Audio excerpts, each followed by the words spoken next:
Episode 714 of Luka's Tigers and Bronzo My. Welcome back, ladies and gentlemen. I'm excited for today's episode. I know Cage is as well. Talk a little bit of sports. It's kind of the dog days of summer, Cage, when baseball, mid-season, approaching the All-Star game. Football still feels a little bit far away. Basketball just wrapped up, and we have Draymond Green on a tour just talking shit to everybody, and I love it. Clay is yawning at the parade because it looks like they haven't slept. So he ran over a woman too at the parade. Did you see that? He was falling and he ran a woman over. Clay? Yeah, not in a car. He was. I don't know if he tripped. And he was trying to he's a little wobbly, and he was trying to setting a screen. He was setting a screen. Yeah, pretty much. I mean, she wasn't hurt, thankfully, which is great. But yeah, I mean, Clay just took a woman down, man. It was pretty terrible. It is what it is. I mean, listen. You spend your day watching. It just pops up on Instagram. I'm on my page, and then you scroll a little bit. You see Overtime Sam getting caught taking pictures of some really overweight Spider-Man, and Spider-Man catches him doing it, and then makes Sam pose as the criminal that Spider-Man caught. Hilarious. Did you see Prism God? Yeah, I'm gonna put you to sleep. Yeah. That was pretty funny. Prism God was not having that. No, dude, both the guys were ready to fight really quickly. Which is good. I mean, listen, something about Prism God and culture collision and all that stuff, it just brings out the fighter in you. I mean, you wanted to kick Jeff Wilson's ass. It just happens. Yeah, this is just one of those things that happen, man. Speaking of which, Cage. I think he would have beat you up. Yes, I know the question. I think so too. Those dress shirts. He's like Liam Neeson. He can wear dress shirts, but he'll still kill you. Oh, I'm thankful you didn't say he had a special set of skills. You've talked about this. When the going's good, everyone's happy and all that. But, cards are down. And a lot of people are doing the I told you so thing right now. And what are you feeling? Are you feeling like the hobby's turning on themselves? Is it? No. I'm telling you, my thought on it is it depends where you're looking, right? If you want to go out and be cold, there are some people who want to find cold.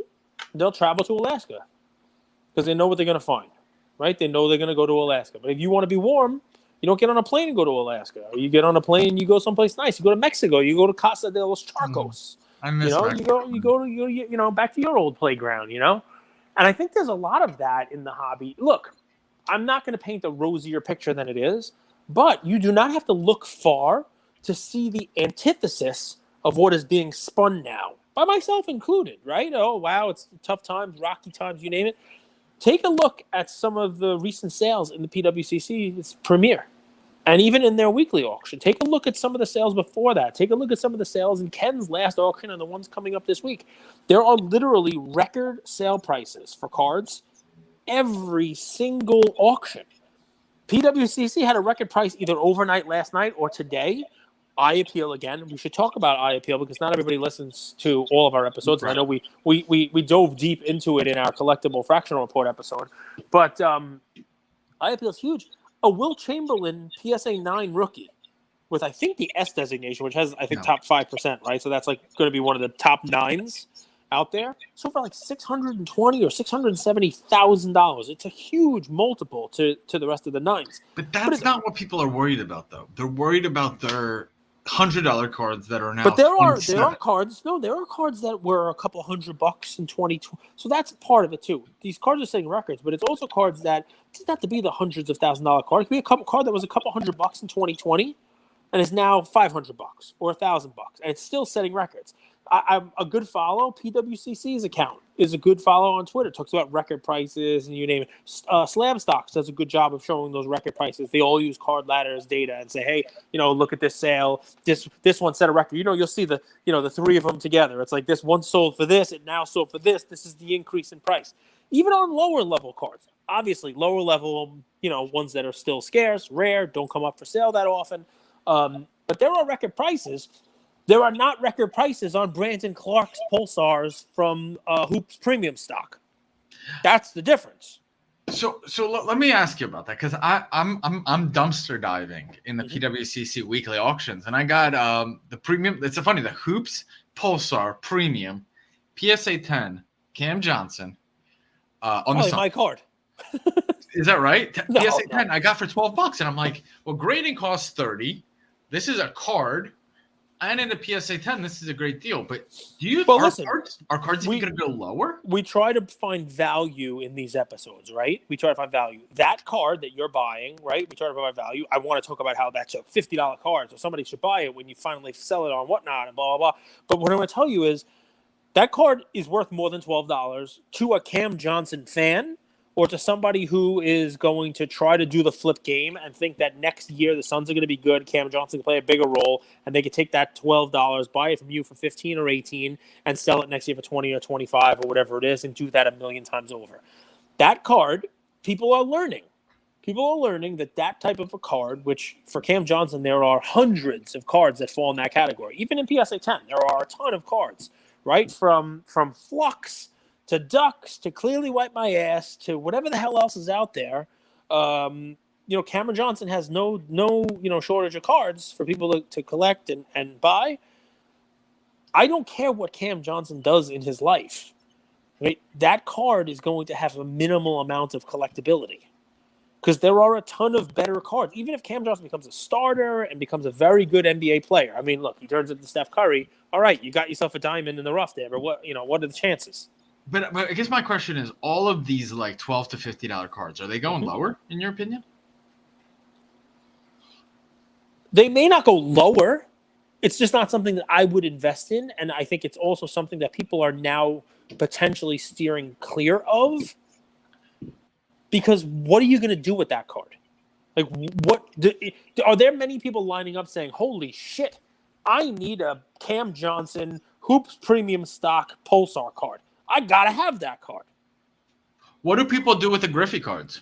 The Upper Deck Griffey, the one that was printed like 100,000 of them. Yeah, there's a lot of those, but at least that is Griffey, who is a generational talent, one of the greats, if not the best player in the '90s, and loved by a huge fan base. But if you compare it to like other 1989 Upper Deck PSA 10 cards, I mean, I don't know if it's where you find a price on it, but like Sandy Alomar Jr. was awesome. He's in that, right? Awesome. Craig Jeffries. I'm not Gary Craig Sheffield. Biggio. Greg Jeffries was actually 88. But Biggio was there, right? I mean, Randy Johnson had a card in there. That's actually worth it, but that's a Hall of Famer.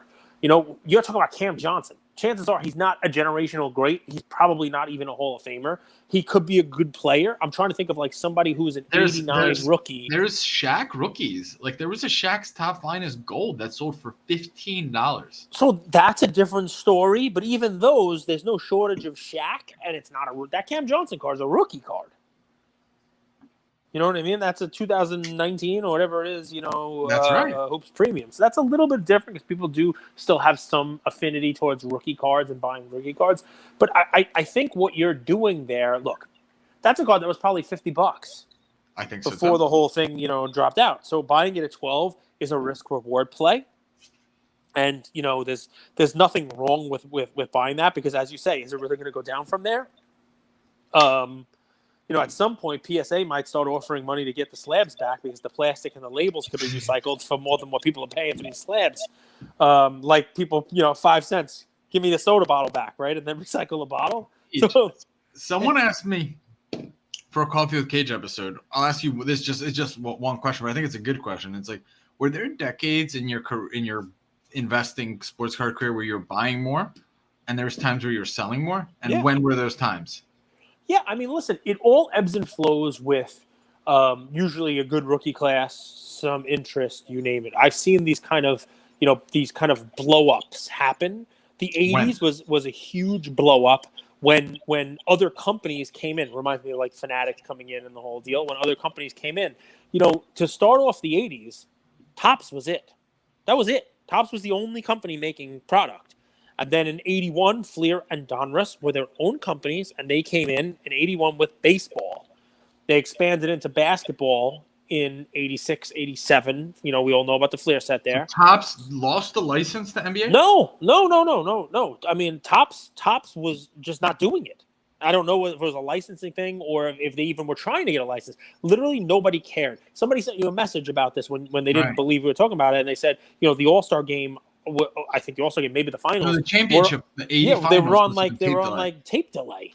So, seriously, nobody. So Michael Jordan came. That brought basketball into the fore, but not as much, believe it or not, as Shaq, because it wasn't enough to just have Jordan. It was in 1989.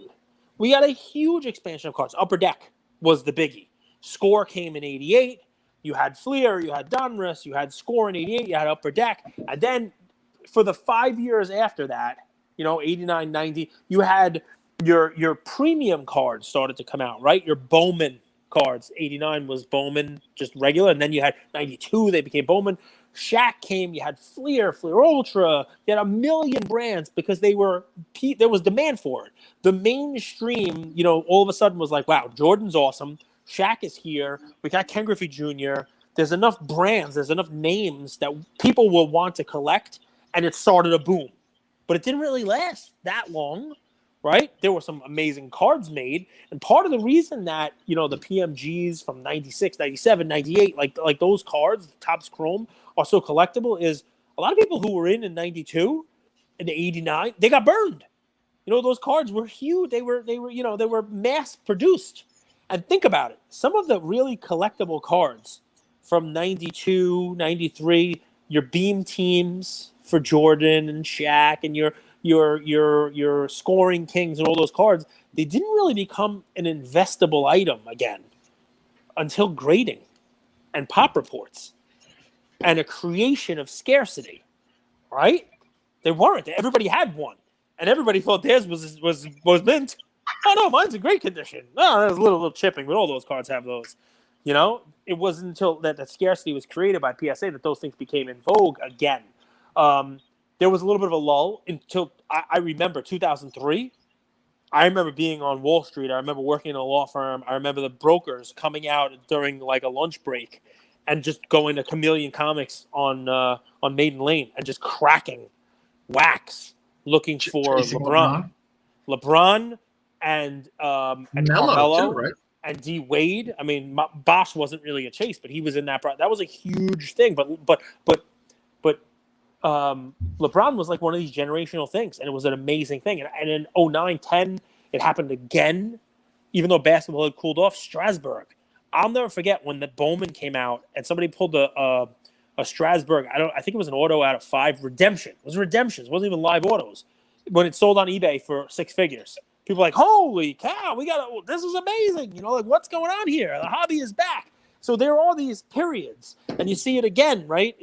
With Luka, Zion. I think Zion now, Ja is amazing. It brought that attention to it. You had Giannis kind of coming into his own, and you were able to go back a couple years and grab his card, and all of a sudden there was more attention being shined on it, and a lot of record high price cards at the same time, like the Mantle $5.2 million card, the Luka $4 million, like all these headlines. It doesn't usually last a prolonged amount of time, but it also doesn't stay away for too long. But the one thing I'll tell you is throughout it all, there are cards that just kind of just do one of these, just like a slow and steady, right? Like the tortoise, usually vintage, it's usually cards of people who are not playing right now. What blows my mind, so we had a fun little discussion in our Discord this weekend, and our community, I think, skews a little bit older. I think our community is like my fault. 30. Well, dude, I mean, people like you, Cage. You're a very likable figure. And I think they look at me as like, I'm the Karate Kid. You're the. I can't wait. I can't wait. Wax on, wax off. Mr. Miyagi. You're You Mr. did Miyagi. it! I'm the Karate Kid. And I think I was gonna give you a name that was totally wrong and let you just run with it. I was gonna give you like some other name, but you nailed it. I couldn't even make a joke. And Juice Cards keeps like saying like you gotta listen to Bill Simmons, you gotta read Bill Simmons books, everything Bill Simmons is. So maybe I will do it. But what I did was this weekend we were discussing whether Kobe was top 10 or not, and at least this is how I am. I have my theories and I try to stress test them. So I'm like, maybe I don't see something with Kobe, And I went back and I did some research. Did you see do you remember the 2000 finals, Cage? No. You don't? No, I was in law school. I would urge you guys to go and watch highlights and also go and look at the box score. So let me just read something to you, Cage.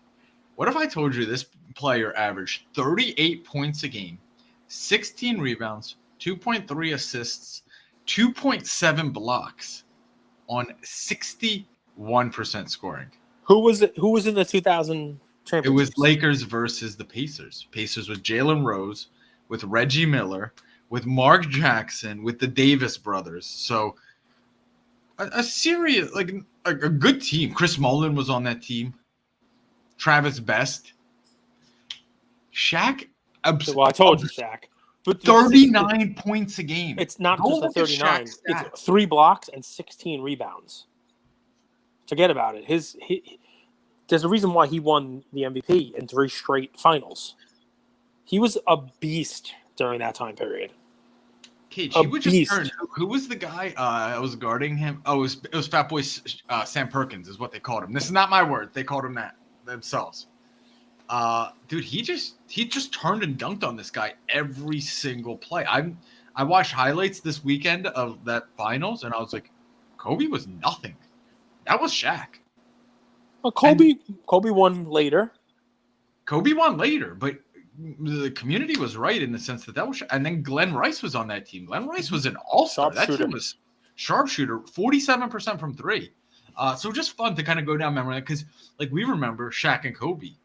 But you know I'm a Kobe truther. I love Kobe. All my passwords still have Kobe in it. That was Shaq's title. Shaq in a supporting cast. 100%. But Shaq was able to be that open and dunk on people because Kobe was out there, because Glenn Rice was out there, right? You know, that's the way it works. If you look at when he won with, I think it was against Dallas when he won with D. Wade, and Miami was down and ran off those 4 wins. I'm pretty sure Wade averaged like 38 points in those final 4 games. Yes, he did. You know what I mean? So it's just the way that it works, right? And let me throw another one out there, right? This is what happens when you look at people in the prism of a current player versus you look at them after. We'll never have a settled top 10, ever. Because there's always going to be somebody playing who wins a championship and works their way into that discussion. And maybe now Curry is moving Kobe out of the top 10. Or, in your eyes, Larry Bird. Even though when Bird was playing, to have him moved out of the top 10 by anyone was just unthinkable, right? Because of what he did and what he meant to the game and how many championships he won and how many, just how great he was, right? I'm starting to think we should do top 10 for big men, top 10 for guards. Because how do you compare Hakeem and Kobe? How do you compare Hakeem and Iverson? How do you compare these? And what makes it even tougher is the game evolves. So being a dominant center at a time where there were other dominant centers is also a big deal. I mean, you look at Joker's numbers and compare them against some of the other centers. You're like, oh my God, Joker's one of the best centers to ever play. But guess what? He's being guarded by like Draymond. Shaq was being guarded by Hakeem Olajuwon, and vice versa. And Fat Boy Sam Perkins. Because that was the game at the time. I'll go a little differently, right? Because, it's revisionist history. And remember, the hobby that we're navigating here is a hobby of storytelling. We do it on our podcast, but just so that we can entertain you, right? There are stories being told every day in order to sell cards. And that's where it gets interesting, right? The story on Curry, whoever was the seller in that National Treasure 9-5 that ended in PWCC an hour after they won the title, I mean, that story couldn't have been written better than if Disney's fairy tale writers wrote it, right? You know what I mean? Like that's perfection, right? The stories are great. Go back and watch Golden State against LeBron. Oh, I did. That was the one they Durant. lost. That was the one they won. Right? They won because they had Durant on LeBron. They had Durant against. If they didn't have Durant, if they had Wiggins or they had whoever else it is, they don't win that. That I will tell you have that I rewatched that because now I want to be more, more educated about this Steph Curry in the top 10 of all time. I think Wiggins would lock up LeBron. Get the hell out of here.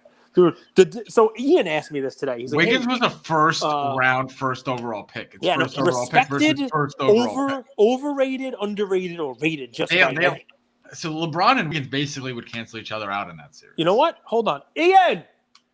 Stop calling Oh, no, he's outside. He's playing. No, he asked me this. I was going to have him ask you it. Overrated, underrated, or rated just right now? Okay. You ready? Yes. Ja Morant. Overrated. Why? Can't shoot. He can't shoot. And you don't get the same calls in the playoffs as you do the regular season. They just leave him wide open. Jason Tatum. I think underrated. Ooh. I don't think people realize Tatum's build. He looks more like Durant now than he looks like a two guard. You ever heard of this difference between muscles for show and muscles for go? No, that's an 80s line at best. I hear it every day on construction sites. There are guys. There are guys who. You're a white collar New York lawyer from Suits. You don't go to construction sites. Anyway, so there are guys that look like they're on a cycle. The trend is pumping through them, right? But there are guys who, they got the dad bod. But there's always those guys with the dad bod that have the rep.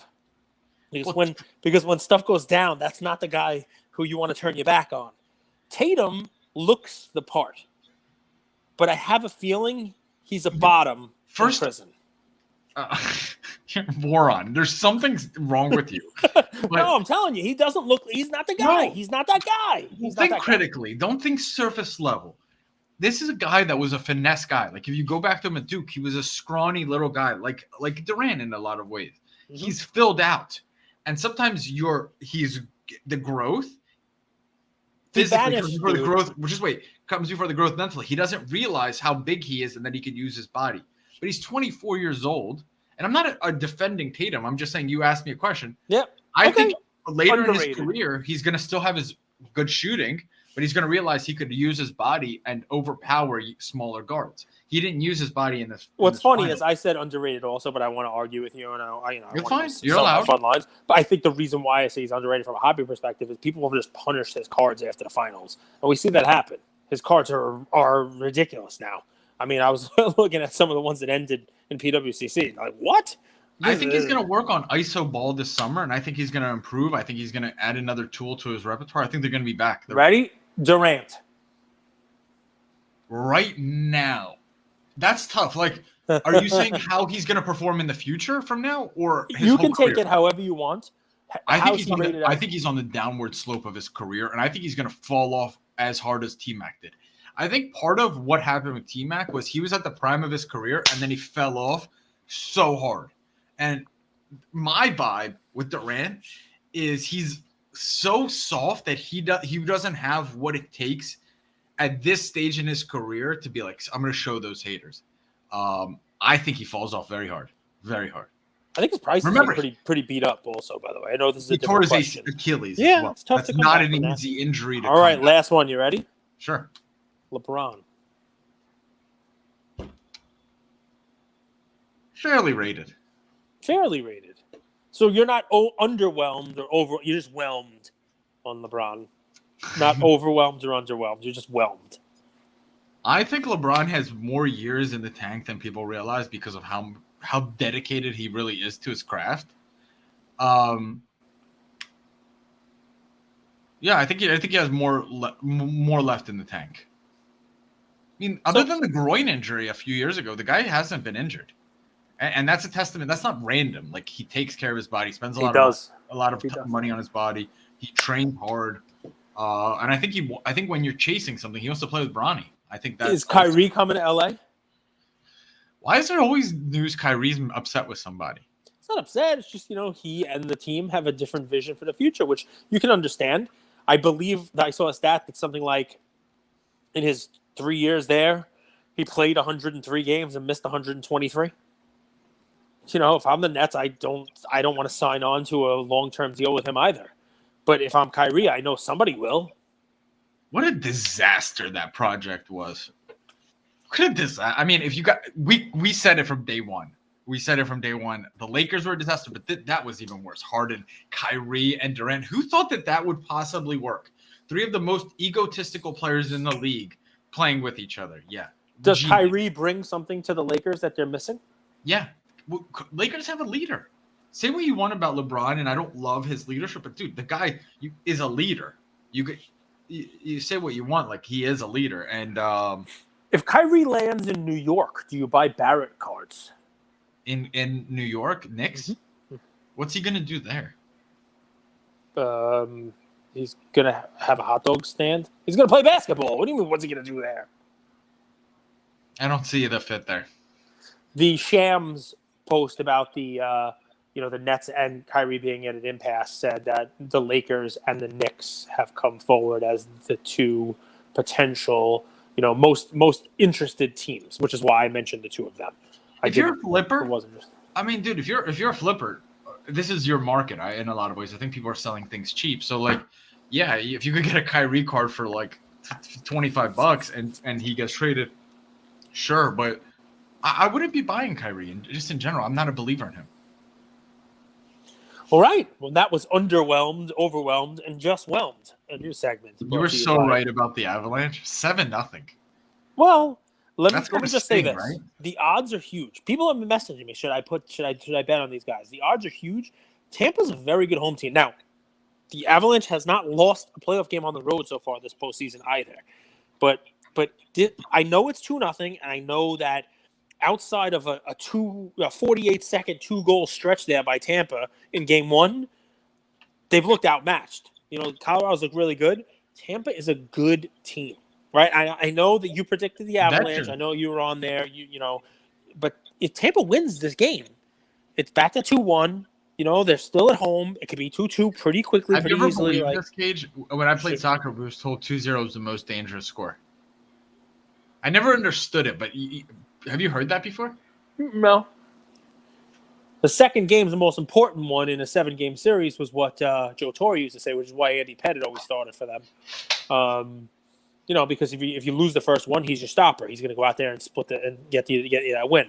If you're up 1-0, he's going to go get you 2-0, and now it's yours. I mean, that was his, I guess, way of of talking up Pettit and making sure that they got Game 2 no matter what happened in Game 1. But I mean, listen, you predicted it really well with the Avalanche, man. You called it. You knew like everybody on the team. Like you called them all out. And Maker, right? One guy's Maker and the other guy's McKinnon. One guy is Maker, and the other, you went to meet him. Cage. I want to ask you a question. So today I had a really cool call. Someone listens to our show. You guys might follow him as well. So he called and he was like, I've built up my YouTube channel. I've been providing value. Incredible card collection in general. And this is a guy that you want to follow. He knows his stuff. He stays in his lane. And I'm curious, what advice from a business perspective would you have for people out there that are building businesses in the hobby? I mean, a great question. It makes me long for the days of the Come Up with Cage. Because whoever this is, I would have him on, even though they're probably a much more, bigger person than me.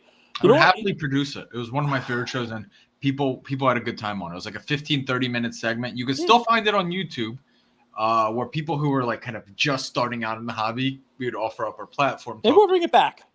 We'll see. We'll see if maybe a production company or something wants to pick up to Come Up with Cage. Maybe, maybe you can executive produce it.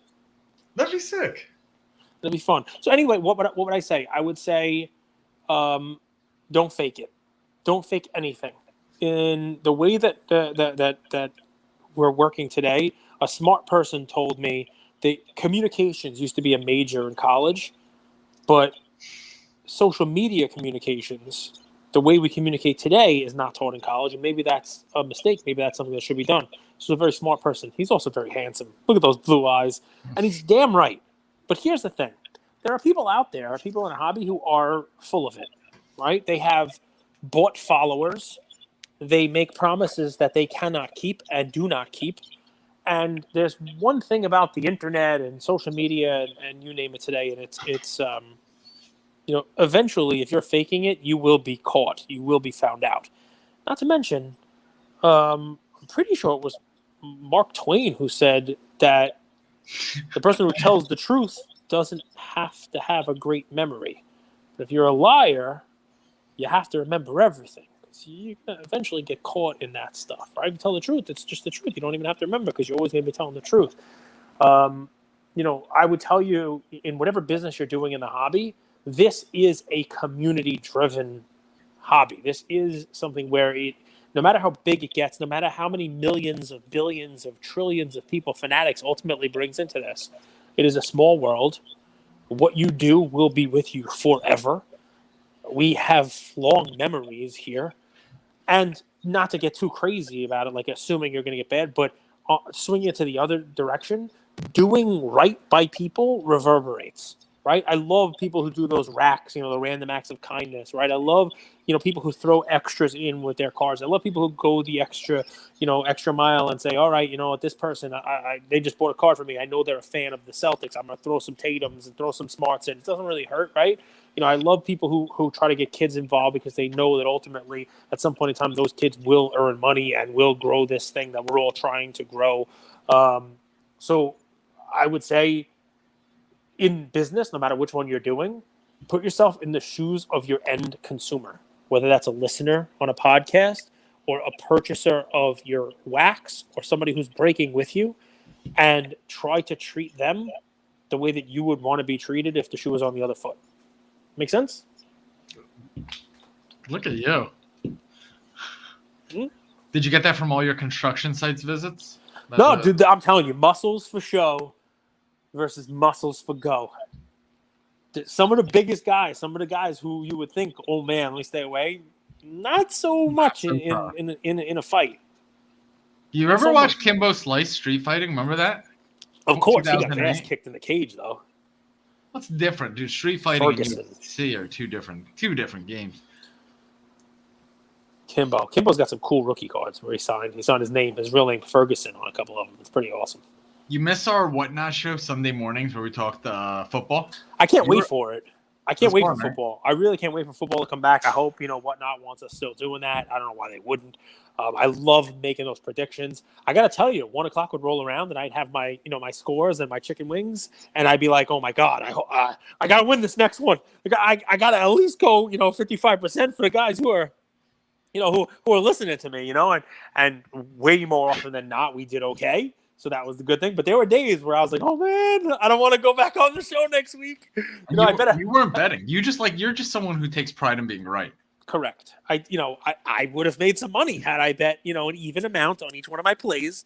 The lock of the week, if I would have doubled down on that, the lock of the week was like 13-3. Bananas. If you guys faded the bananas play of the week, you guys would be millionaires. I did not get one right. I thought you got one right. One Detroit the Lions? Yeah, they're the Lions. I think you got the Lions right on one of them. It was like the Lions were like 16-point underdogs. You were like Lions money line and they won. I was like, holy cow. How many times did the power go out during that show? A lot. But it's all right. It happens, man. It's part of the allure. It's part of the allure. Listen, I'll say this and then we can kind of bounce off and call it an episode. We're 16 episodes away from basically doing 2 years worth, right? 365 times 2 is 730. So we're damn close. But what's coming is the National. We're excited about, we're going to definitely do a cigar night for NFT holders, for supporters. You can still get an NFT, on OpenSea, Luka's Tigers. Andrew's doing a Whatnot show. It's hilarious. It's an hour. It's another episode, basically, 5 to 6, of Andrew showing off cards, not knowing what the hell he's talking about, me trying to get in the show and not being able to. It's just more audio-visual technical difficulties. He has this card with some humongous slab.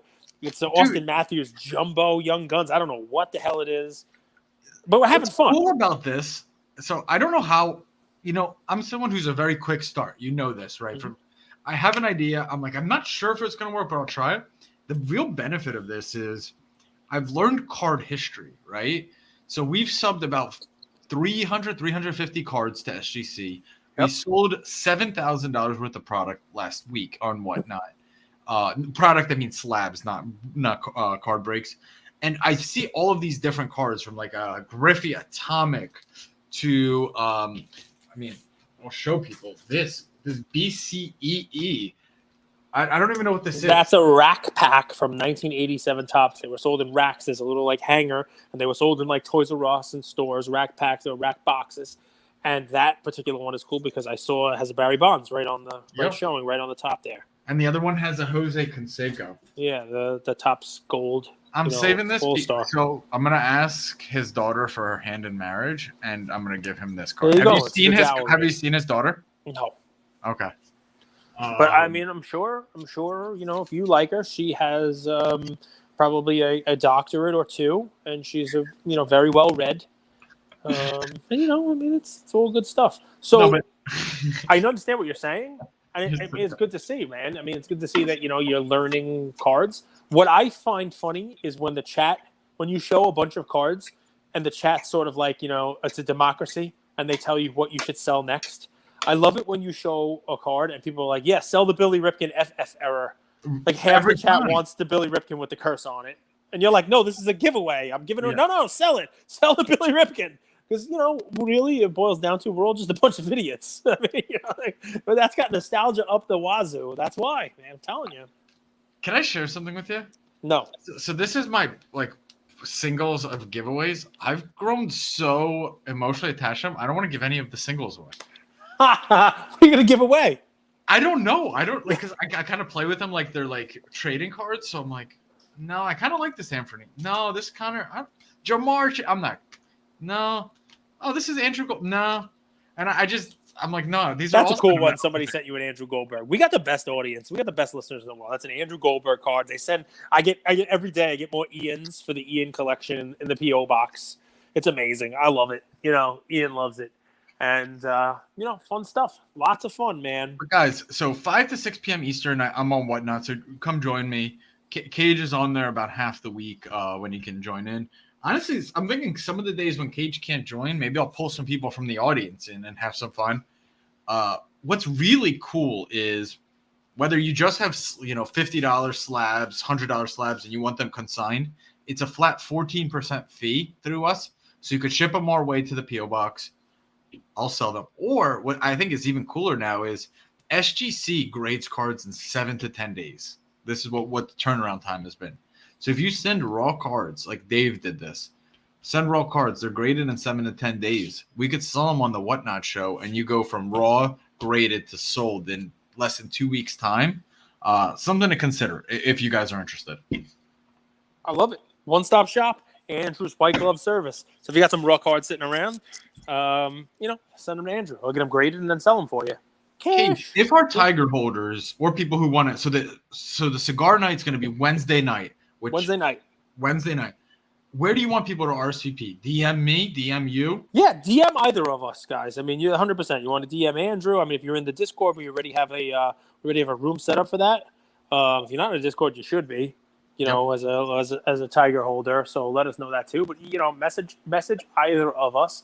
And if you are interested in coming and you don't have an NFT yet and you want to buy one, message Andrew. He'll walk you through the process. With ETH prices now, it's about $60, and you'll get some free SGC grading with it that'll pay for it right off the bat. Buy a Tiger, send us a couple cards, get them graded, then have Andrew sell them, and you get the cigar night for free. You probably make money. Probably go to cigar night and make money. It's a load of fun. Oh, it's for food included? Food, drinks. There'll probably be a performance. There's going to be a lot of stuff. I got to be honest. You've outdone yourself. This was all you. It's not me. We have some very good partners. TBD, to be announced, I guess, right? To be announced sooner than later. But the hobby is awesome. I will tell you that. Is Ian coming? Not for cigar night. I'm going to try to get him there. Come on, it's Atlantic City. It's like a 3-hour drive from my house. So we'll see what happens. Maybe I'll come down during the week. He's got camp. My daughter's got camp also. So maybe during the weekend I'll bring him down. Maybe Saturday for the day. I'll bring him there or something. You could put him on one of those bleacher. I'll put him on the helicopter. I'll put him on the helicopter. Just have Blade pick him up, put him in a helicopter, and just fly him down. Take Richie Rich home. That's it, man. That's it. It's fun stuff. Listen, guys, we appreciate you. We did a coffee with Cage, by the way, on Instagram Live this past weekend. Guys who were on it, let us know if that's something you want, or please send Andrew a message that you'd rather have that as an episode if you'd like. Whatever you like. I mean, we can throw that out there also. I love doing that stuff. The question and answer is the best because I have to answer on the fly. I'm not prepared. I don't see the questions, and it's one of those like, all right, this is really what I think. The Can't general consensus has been people like listen to us because it sounds like you and I are just talking on the phone and it's recorded. So I think that's cool because none of these are really prepared. It's just impromptu combos. We'll have a few cool guests coming up. I do want to do a lot more guest episodes because the month before National, I kind of want to do guests and bring on like two different guests. Like I kind of want to bring on Gooner and AIH. Remember him? And have like a little bit, have a round table. Are we gonna have them on at the same time? Yeah, I want to have more. That might actually be interested. I might. The only problem is my internet's bad with the two of us. You get 4 people on, and so it don't sound like no. Oh man, it is what it is, guys. Listen, it is what it is. Big things coming, guys. I hope you're excited for the National. I mean, I've heard through the chuckle patch that some people might not even be going to National, which has me a little perturbed. I'm excited. I'm excited as it can be. I love it. I love going. I love just looking at the stuff that's there. Right, getting appreciation for the hobby, getting appreciation for some of these cards, some of these artifacts, some of the things that have been around for as long as they have been. And that doesn't mean because they've been on the same guy's table for the last 3 decades. I mean some of these cool cards that are out there. And I'd like to see you guys. One of the things that I heard from a couple people in the last couple weeks is, hey, in Chicago, I saw you, but I didn't get a chance to talk to you because you just had a lot of people around you, but you were doing trades, the whole deal. The hell with that. Like, tap me on the shoulder or send me a message now. For sure. I'm going to make sure that, if you're going to Atlantic City and you want to say hello, let's meet, man. One of these days, either Friday, Saturday, Andrew and I are just going to post up in a hotel lobby somewhere or whatever it is. We're going to big message. This is where we are. Come say hi. We'll be at probably the collectible booth a lot because they have a little setup, and we might even do some episodes from Collectibles booth. The admin collector is really cool setup with like a content booth in it with microphones and the whole deal. We might be able to do some episodes in there. Maybe bring you on. Maybe do a couple of Cage. Have you come in and ask some questions live. So don't be shy. We are there as collectors. We're there having fun also. Just make sure, because I feel really bad. People message me right after Mint Collector like, hey, I didn't get to see you. And I'm like, just come find me. I'm there. 1,000%. 1,000%. Because people sometimes call, they're like, hey, I know you're busy. I'm like, I am busy, but I'm busy doing this. You know what I'm saying? And like, we enjoy it. So yeah. Listen, guys, we owe you this. You listen to us. You have built the brand. You have built Luka Nation. Without you, we are just talking to ourselves. So we do want to meet you. We do want to say hi. We do want to hear what your thoughts are, good, bad, and indifferent. What we can do to make your hobby experience better. It's what we're here for. So don't be shy. Love you, Luka Nation. We'll be back tomorrow. Thank you all for listening to another episode of Lucas, Tigers, and Bronzo My. I wanted to tell you about a new service that we have starting as of today, and I'm really, really excited to bring it to you guys. So as a part of our partnership with SGC, we got 50 free submissions every single month, and many of you have taken advantage of that. And it's amazing that we could have the opportunity to 650 episodes, 675 episodes in, to go ahead and give back to our community. As people were sending those cards in, they asked, can we send 5, 10, 20 more cards to you guys? We'll pay for it, but we wanted them graded with SGC. You guys know SGC is turning cards around in 13 to 14 business days, have incredible customer service, and their secondary market values are going up day after day after day. And that's exciting for the hobby and exciting for the grading landscape. So we didn't want to just rush into it. We wanted to do it right. And what we did was I relocated here to Boca Raton, Florida. I opened up a P.O. box maybe 5 minutes away from SGC, and I will be hand delivering and hand picking up the cards. So you don't have to worry about anyone else touching your cards. It will be me, and I will update you every step of the way. So here's how it's going to work. I'm going to personally pick up the cards from a P.O. box, prep them, new card saver, new penny sleeve, and deliver them to SGC every single Tuesday. Why Tuesday? Well, it lets the stragglers over the weekend come back through on Monday and gives me a day to prep, and it basically gives SGC the entire week to work on grading those cards. Once your cards pop, only then at the end of the process will you be paying for the service. It's $25 per card, simple as that, and the turnaround times have never been faster. We're hearing right now 13, 14, less than 20 business days. So there it is, 9170 Glades Road, number 135 is the P.O. Box in Boca Raton, Florida, 33434. 9170 Glades Road, number 135, Boca Raton, Florida, 33434. Of course, you could shoot me an email or shoot me a text anytime, and I'm always available. Many of you already have my email. It's iamandrewgoldberg@gmail.com, or my cell phone number, 215-519-9154. Reach out with any questions. I could walk you through the process. I've hopped on the call with quite a few of you, and I'm happy to do that. Love you, Luka Nation.